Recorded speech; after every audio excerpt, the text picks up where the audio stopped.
Assalamu alaikum friends, this is Iftikhar Ahmad, student of International Relations, University of Sindh. Welcome to Social Sciences video series. Today our topic is Congress of Vienna, so let's start.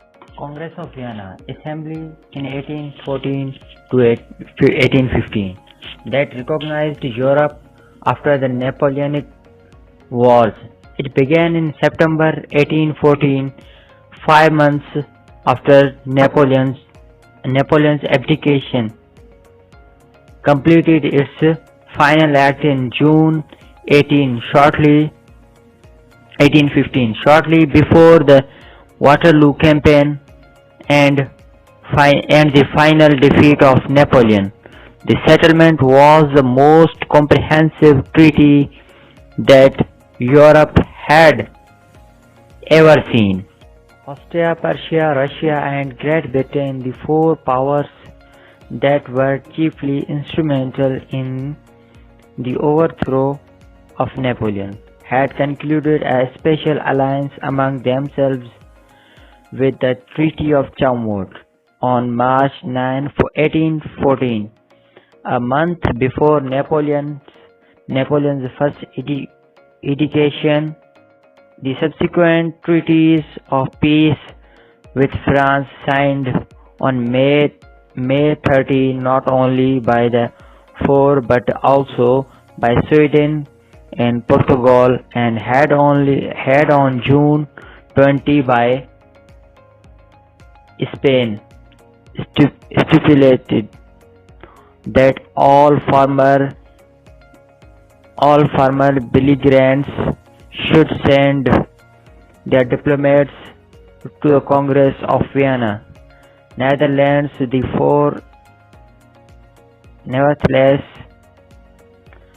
the four still intended to reserve the real decision-making for themselves. Representatives began to arrive in Congress in Vienna towards the end of September 1814.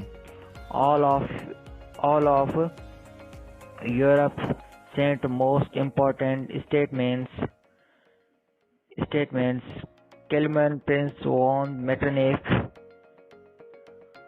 Principal Minister of Austria, represented his Imperial Francis to the Tsar Alexander I of Russia, directed his own diplomacy. King Frederick William III of Prussia had Karl Prince von Hardenberg as a principal minister. Great Britain was represented by its foreign minister, Viscount Castlereagh.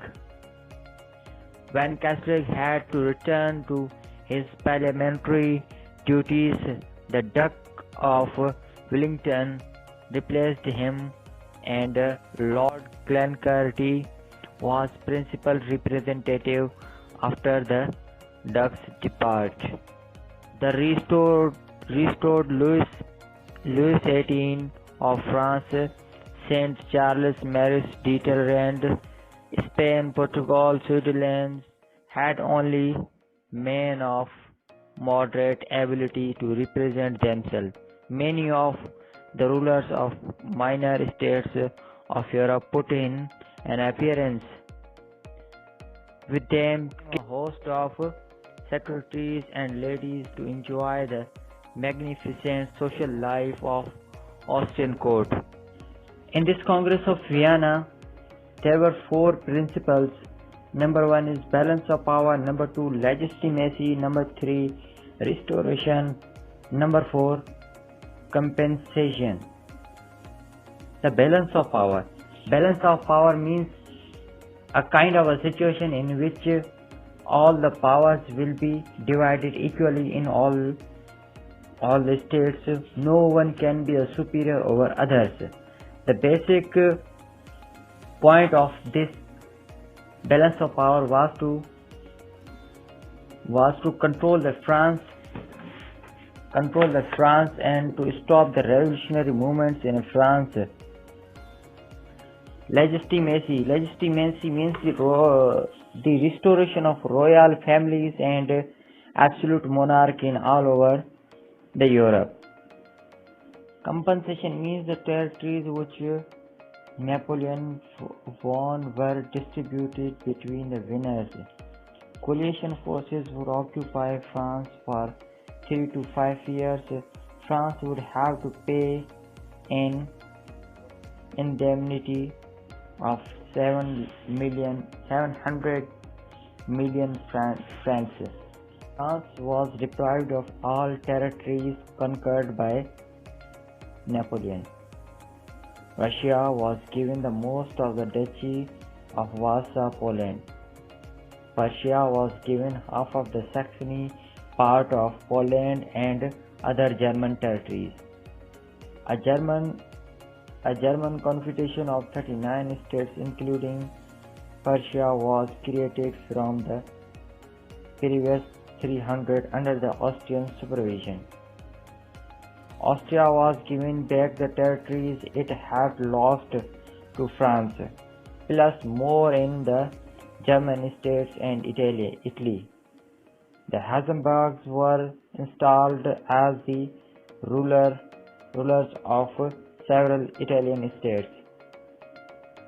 The House of Orange was given the Dutch Republic and the Austrian Netherlands to rule along with Luxembourg, which was located with the German Confederation.